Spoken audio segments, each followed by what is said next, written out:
Malelo mali e aho e ki mo lele e Tonga kotoa fia ki talitali lele ki mo tonu ki ho mo ngahi o ngongo mo le dio kai o maai televisione Tonga ki he hoani. I he wakai ko ia ki ngahi ulu i o ngongo, tō oni ai kapneti ki kanseli a hono sublease pe lisi funga lisi he poto ngāo e meidek ai konga matatoa me he kautaha uhila. Hongona i he whalealea, ai tai whia maali e whānau tōlahi ni wha o siako me University whawhanua Tonga, ke i kai tali e komsoni kau ngau e whapule anga e nau tohi whamoni ako me he University ni. Pea tataki he talawau Tonga ai timi robotics, pe koe timi whaunau teknolosia whaiona po ni University o e Pacific Tonga. O kutai e pe ngahi talanoa ke he anaiangi pehe ai tawakai ke ngahi o ngongo me he malae o e sipoti kai o maa e tounga o i ea. Ko e wakailewa e niki he whakaiki ki ko au Liliani Polotele. Ko tōtu uni he kapneti ke kaniseli a hono sublease pe lisi funga lisi e he poto ngāo e meidek ai konga matatoa me he kautaha uhila. Na e tukanga lahi e whimea ake whalealea ke kawingani aniafi e mahino ko kakato e ngāo e ka akutua i hono hofi. Ko e whakaiki ke talanoa ko ia ke hawani mo popua aho. I he whimea ake e whalealea aniafi nei oha ke ka vingani e whawhawhunga kakai o Tongatapu fitu, piveni piukala, kau hiko ngahi tala noa me ngahi o ngongo, whilawe i me wā ai tō taha mau api, mo disi e he kautaha uhila, mo e potngawe meidek ai ko ngā kelekele koe ni, o mahino koe ko ngā kelekele i matatoa o kene a whio. Nei whamala ala e palemia no pele whakawhanua koe ko ngā kelekele, na ilisi e he kautaha uhila ato ngā mihi ene a whio i he taua whawhi tahanima, pia toi sublease e he potngawe meidek me he kautaha uhila i he whawhi taha o no. I he nea o mai ki he taua noa wha nei tanu pouai e langa fo au ai potngawe meidek ke ofisi ai ofisi whawhanua ki no pule i ai hokoko i ha whatamaki mo e wa whamatala ea ato ngā. Na e whamala ala i ai palemia, o ko kei whai e ngā hui whakalao ki he kawe ngani, pia ko kanseli lewa e sublease e he meidek ai ko ngā koe ni i matatoa, kei whakatatali ke kakato ai ngā hui whakalao ki ai. Ko kakato ai langa, pia nei whakahahe palemia, o kei whakafofua e hushi e whale ngā hui wha koe ni i September pe o i tau ni. Ko whimapi ke whapapau i, ai ngahi moni mea whakau aki pa moe tō unga piai api, koe lis koe nisea na e lis hia e kautaha uhila i he wafe taha nima. Pea na e sapuia i he wafe taha ono. Sublease i he meite ki ai konga api koe ni tuku ai pea langa ai meite ki i he wafe taha ono. Pea na e au mai ki he wafe wafā. O whakalahi e sublease o whakau mai ki ai konga koe nei tuku ai kasa. Pea au mai ki aho ni sea nei tutuni kapneti ke kanseli ai sublease kai whai ha whemaino aki na moe mau api ke tuunga hono kore fo ou.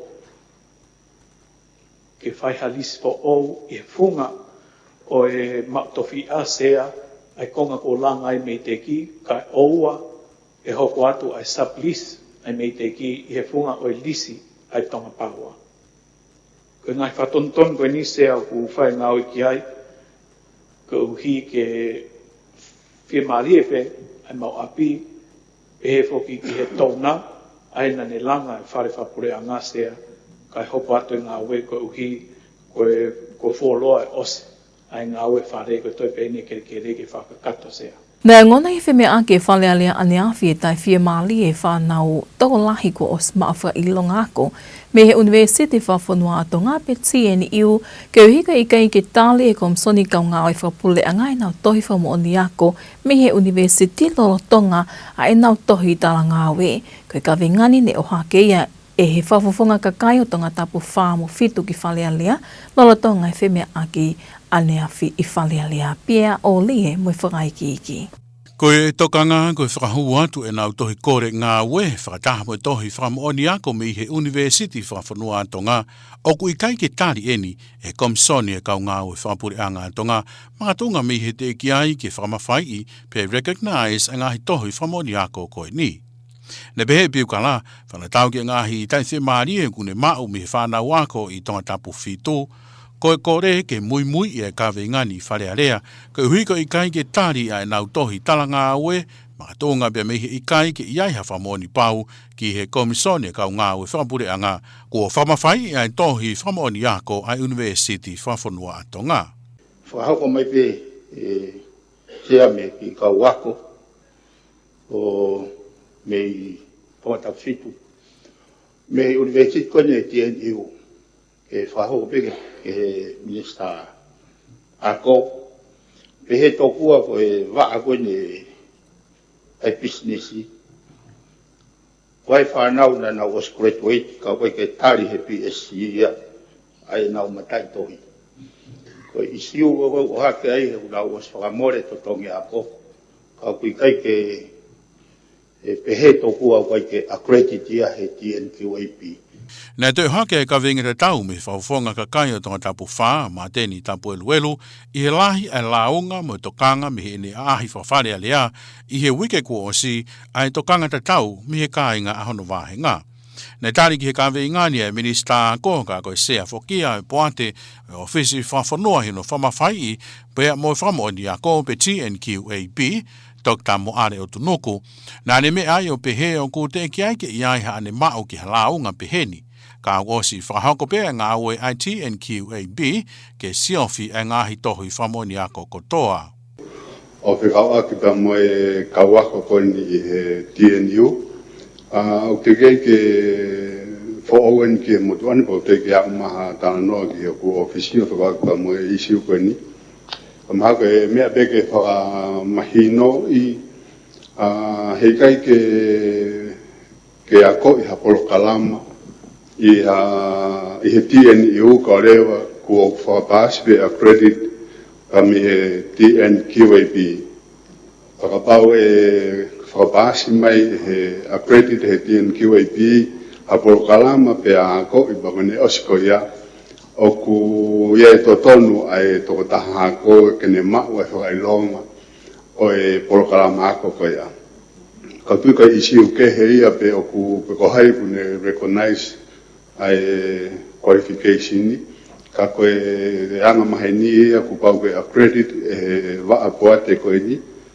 Pe toki whakahoko rewa hanua koe e provider pe koe TNU pe koe haapea ko kehe. Ai programa ko ia sea.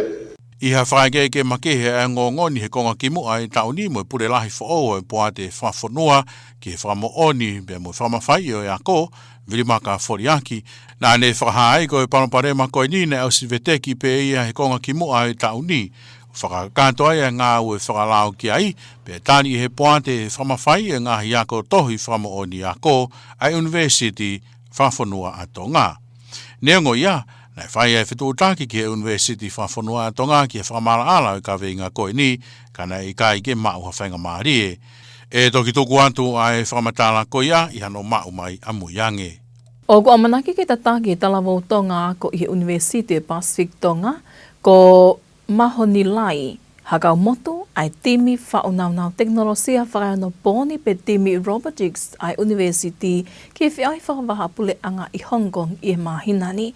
Ko e whiahi koe niuk iloa ko e whiahi robotics a Asia mo e Pasifiki pe ko e ABU Robocon.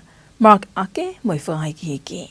Ko e tautolu ni programa ako a mahoni lai hakau mot i University o e Pasifiki Tonga, USB, ai awune ako i tawhaaki o e Engineer Civile, peko Civil Engineering.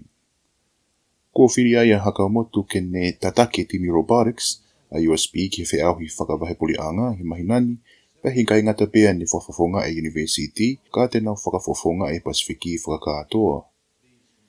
Nei pehe hakau motu upopou lahi timi ki hene ngawe koe taki, pene na ngoi marohi ke whawe nau teknolosia whakano pōni koe ni, peko robot, o ka manake ke nau whakari ari e whiauhi ABU Robocon. na heki whanua te whamiri a haka motu ki fisi he wano watolu, pa na ne whihanga-hangai mo ngahi poli o atakai fo o koe ni, ka kone a osia he makamairi i he ne whenga ko. Ne whakamalo ia ai e haka motu ai pōpō hano whamiri, o ne pehe ko tataki pe ne o mātua mo ano tu whiwhine lahi, ai haa whanonga rere ke Moimoi ki ai o nau hoko koe tāsipinga rere ki a te ia.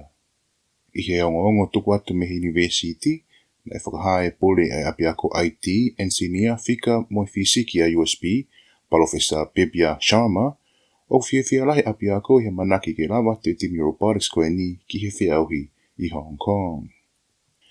Nane toi pehe ko whenga maari re ieni ma e kau ako, ki whakalahi nau iro whakateknikari, tēnau toi mau tau kei mo mamata ki he ngahi whonga ke he kehe o ngā aki, o ngahi iro he ta whaaki o engineer i tōpore anga, pea e toi tuko ni pēni ke nau mau haloto lahi whiunga mo hatau mua i he nau whenga. Ko e whiahu ABU Robocon, o ku whakari aria i ngahi nau teknolosia whakono poni, pe koe robots, ne whao he ngahi timi me he ngahi university i Asia, moi Pasifiki, pe au whakatuku whoki mo ngahi ngau e ke whakahoko, e he robot, o he taktaha timi ke sivi a ke tuunga o nau koe ni.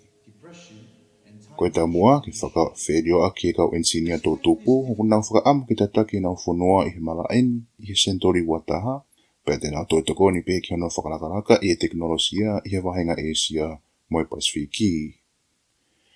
Kai ke, koe tim koe ni e tataki e haka motu, o kau i heni a Dan Wilson, Patrick Fabiana, mo Jashnil Naindu, o te aepe mo nihi kehe, te nau tokoni mo poupou ki te teo e timi, mo nau whaipa ko ia e whiahui koe ni.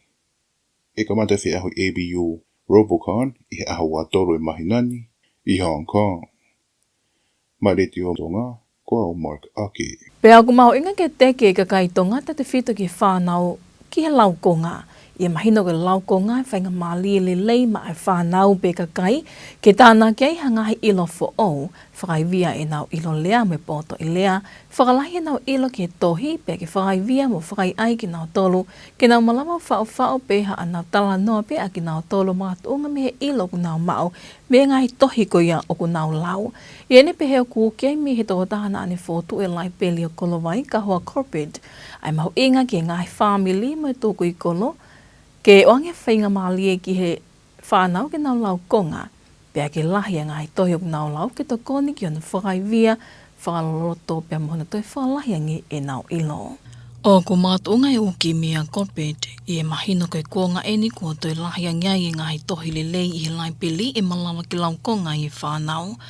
O ki kei whante whito pe whainga mālie ni mai whānau a ko me tau tupu, kau ka atāpe ki he kakai kotoa e whanua, i mahino ku mau i lai peli o kolowai i kalaski ki he ngahi tohi. O kau kei e tala noa pi lau konga ma e whanau, tau tupu, kolo tohi ma ai kakai matotu a me ngahi tohi ke pe. I whamatala a ka hoa corporate ki he ngongo e le te o Tonga, ke konga eni e nau takoni ki ona whakaivia o ia koe whanau, pia kau kei me whakaamu, ke hoka lai peli ka wheitu ule leia ke unga kei e whanau, o whakaau ngā iki ai honau taimi. E malawa peki te ngai aki e he whanau e lai pelini ki hono ngai aki kia interneti, pe heke ngā hehi computer to o pe laptop, ai ai malawa ke ngai aki e he whanau ki he nawa ko. Ne fotu e lai pelini wa whitawalu, hiri engi e saikoloni whataro piki ko ki tā, e mahino ne maumau lahi heni e saikoloni ngai api lahi, pe heke he apiako i kolowai o mamata tonu ai a corporate mo hono husipani tiki ngai wesia nei hoko o mātu ungai, hono fotu e ni ke tokoni ki hea koe whanau. E ne peheku kei tōpe e na tuku pāko ia ma ai kakai mo e whanau o Tongani, ai ak malawa ke mau taita tongi pe e he kakai e ngahi tohi lau konga mi he lai pelini pe ak malawa pe o whakafoki. Ai tohi kai ave ai tohi fo o ke whaivia e ilo e whanau i ta whaaki ke he mo ui whawho i lau konga.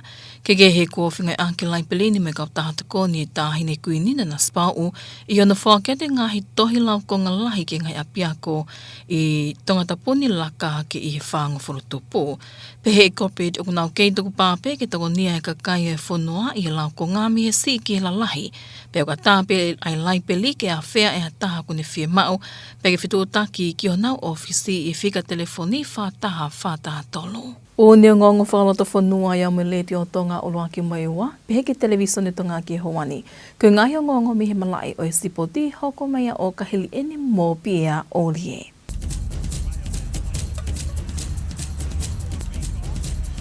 Malo mo tau ki whilongoa ki koe wakain ki malai o e sipoti.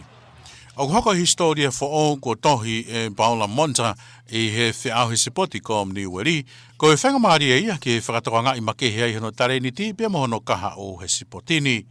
Ko hono talaki whiawhia ai ni he Tonga Judo Association, po e kautaha suto a tonga he pompongini, he ria e to'o e Monta e whukao tonga I tāpuni o e whiau hini henghengi o aho ni I Glasgow, Scotlani. I whamatala tohi pe mi he kautaha, ko hoko e whetu hopo tau o tahani ko ampastoa fo o tonga he sipotini, he ria e nei kuna me tani poro nise I he whiau he kakai tangata ki lo te au.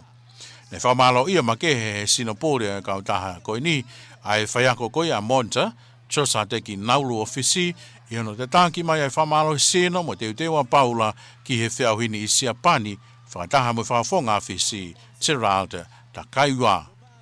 Ko lau mahina na e he teu wai e tangatani Siapani, na mahino e tauke ia naulu he sipotini, e kua ne ikuna whoke me tani koura i whiau sipoti Pasifiki wanoa tahataha, ka na ikaike ola le lei, e ne whafonga ia fisi e sipoti Olimpiki e wanoa taha ua. Kai ke nei whamalo ia I pehe kau taha suto a tonga e pou, pe mi he whae a Monta, Lavinia, o e whamiri he tokonio I kunai e Paula me tani ko ia maatonga e whiau komni weri.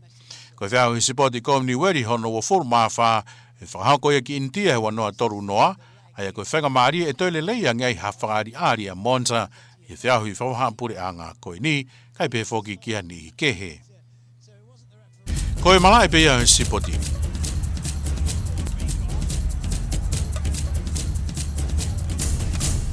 Ka tau tui wakaingi pe heni ki ngahi ulo I o ngongo. Tō oni ai kapneti ki kanseli a hono sublease pe lisi funga lisi he poto ngāo e meidek ai konga matatoa me he kautaha uhila. Hongona I he whalea lea ai tai whie maali e whanau tōlahi ni wha osiako me he universit whawhunua tonga ke I kai tali e komsoni kau ngāo e whapule anga e nau tohi whamoni ako me he universitini.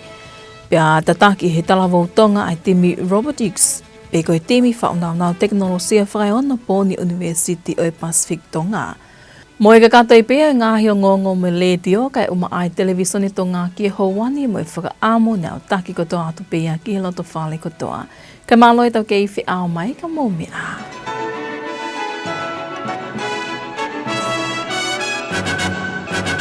Good evening and welcome to your English news package with radio and television Tonga news for this Tuesday evening, August 4th. Today's top stories: Cabinet orders cancellation of the Ministry of Medex sublease from the Matatoa property from Tonga Power. Young Tongan students set to lead the University of the South Pacific's team at an international robotics contest. And MPs raise concern in Parliament regarding TNU qualification accreditation. These and more stories coming up, as well as a look at the sports scene and the latest weather update. Now I'm Popua Aho with the news in detail. Cabinet has ordered the cancellation of the Ministry of Medex sublease of the Matatoa property from the Tonga Power Limited. This was revealed in Parliament yesterday after the issue had attracted significant public discussion and questioning over the status of Medex's new office complex at Matatoa, particularly because the building has been completed but was yet to be officially opened and put to use. In Parliament yesterday, Tongatapu 7 MP Paula raised the issue due to the various reports circulating regarding the relationship between the landowner and the lease arrangements involving Tonga Power and the Ministry of Medex, as the property is understood to belong to His Majesty the King. Prime Minister Lord Fofanua explained that the land was originally leased by Tonga Power from His Majesty in 2015, and that in 2016 the Ministry of Medex entered into a sublease agreement with Tonga Power. Lord Whakawhanua explained that legal proceedings regarding the matter and discussions are still ongoing. He added that Medex sublease over the Matatoa property has now been cancelled, pending the completion of the legal process. Lord Whakawhanua said the building is expected to be officially opened in September this year. The facility is intended to house the National Disaster Risk Management Office and the Tonga Meteorological Services. One of the issues raised in Parliament this week were the concerns from MPs regarding the state of the Tonga National University qualification accreditation. MPs for Tongatapu 7, Piveni Piukawa, and Tongatapu 4, Matenita Podwelu, raised the issue during Parliament deliberations yesterday, saying they'd received complaints from some of their constituents regarding the qualifications they had received from the Tonga National University. Parliament deliberations saw the issue of TNU qualification raised, alleging many graduates of the university are expressing dissatisfaction after the Public Service Commission reportedly refused to accept their academic qualifications from TNU. There is concern among graduates who obtained qualifications from the university in recent years regarding the official recognition and authority of the certificates awarded to them, particularly those conferred since 2024. The issue is that when graduates submit job applications to the Public Service Commission along with their Tonga National University qualifications, those qualifications are reportedly not being accepted because they have not yet been officially recognized or accredited. Tongatapu 7 MP Piveni Piukala said that based on numerous complaints he has received from graduates in Tongatapu 7, he requested that Parliament investigate the matter because job applications are being rejected due to the Public Service Commission official confirmation that Tonga University's qualifications have been properly accredited. Tongatapu 4 MP Mateni Tapueluelu raised the same concern after receiving many complaints during his recent constituency visits. Residents of his electorate expressed the same worries about the status of these qualifications. Responding in Parliament, Minister of Education Dr. Moale Otunuku, who is also the chair of the Tonga National Qualifications and Accreditation Board, or TNQAB, said he had not previously received any complaints of this nature. However, he stated that the TNQAB is continuing its work of reviewing all academic qualifications. This issue, however, had already been reported during the latter part of last year and again earlier this year, highlighting the same problem. Radio Tonga News has received reliable information indicating that the TNQAB had not yet officially accredited these qualifications issued by Tonga National University. In an earlier interview conducted by Radio Tonga News with the new Chief Executive Officer of the TNQAB, Virimaka Foliaki, he says that the matter had already been resolved earlier this year. He explained that the necessary legal processes had been completed and that the board had approved the accreditation of Tonga National University's qualifications. However, concerns remain because the issue has resurfaced. Radio Tonga News are awaiting a comment on this issue from the Tonga National University. A young Tongan student is said to lead the University of the South Pacific's robotics team at the Asia Pacific Robot Contest, or ABU Robocon, in Hong Kong this month. Moimoi Hakamoto is a third-year civil engineering student who has been tasked with leading a 7-member team to represent not just USB, but the Pacific as a whole. Mahonilai Hakamoto said that the team has been supportive of his role and that their dedication and united efforts resulted in their controllable robot, which will compete at ABU Robocon. He moved with his family to Fiji in 2023, where he had to learn to adapt to a new environment and challenges that came with it. Hakamoto cited his older sister Mona Lisa and his parents Fonua and Winse as his inspiration, and added that one must always be open to learning, working hard, and striving to become a better version of themselves. The head of School of Information, Technology, Engineering, Mathematics and Physics, Professor Bibya Sharma, said the school is proud of its engineering students participating in Robocon. He added that the experience will broaden their technical knowledge, expose them to global engineering practices, and inspire them to innovate with confidence and purpose.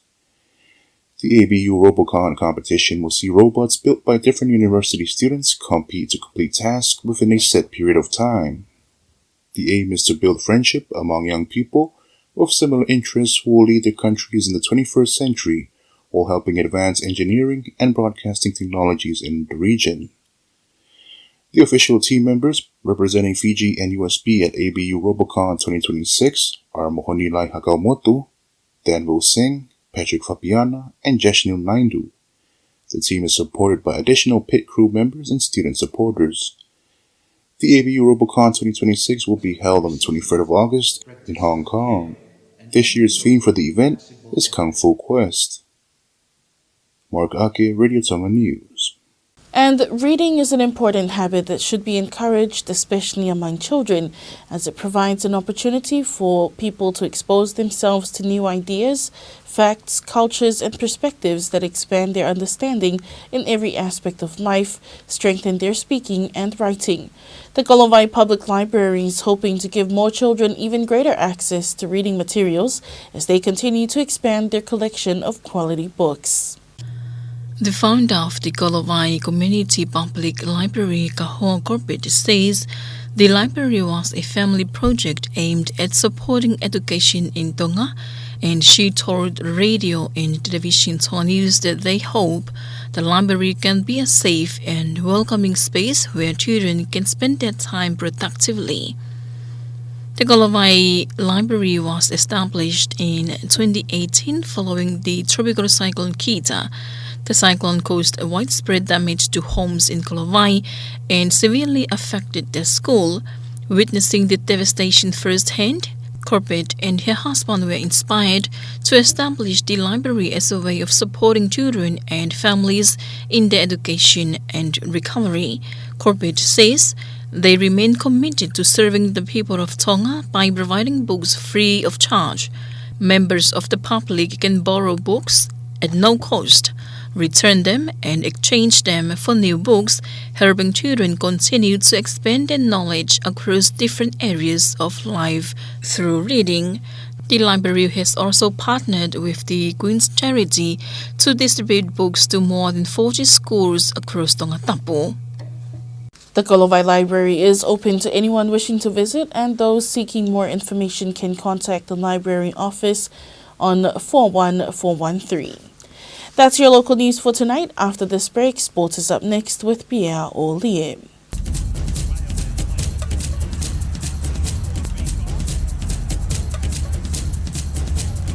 Welcome back in sport. Tonga's historic Commonwealth Games bronze medalist, Paula Monta, has been hailed as the future of Tongan judo following his success in Glasgow. The 21-year-old carried Tonga's flag during the closing ceremony after winning the country's only medal of the Games in the men's over 100-kilogram division. The Tonga Judo Association says Monta's achievement marks another milestone for the sport and highlights Tonga's growing presence on the international stage. The association also acknowledged coach Tosateki Naulu of Fiji, whose months of training with Monta in Japan played a key role in the historic achievement. Naulu is a former Pacific Games gold medalist, winning the title in Noumea in 2011 before representing Fiji at the 2012 Olympic Games in London. The association also thanked Monta's mother Lavinia and his younger brother who witnessed the historic victory in Glasgow.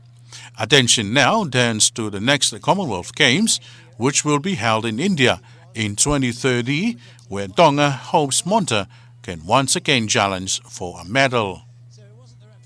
And that's sports news.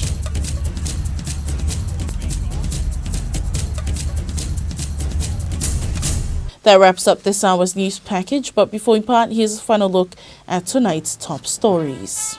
Cabinet orders cancellation of Ministry of Medex sublease for Matatoa property from Tonga Power. Young Tongan students set to lead University of the South Pacific's team at an international robotics contest. And MPs raise concern in Parliament regarding TNU qualification accreditation. That's your news package for this Tuesday evening, August 4th. Join us again tomorrow for the latest local and sports news and weather updates. Now, from myself and the radio and television Tonga News team, thank you for joining us. Have a good evening.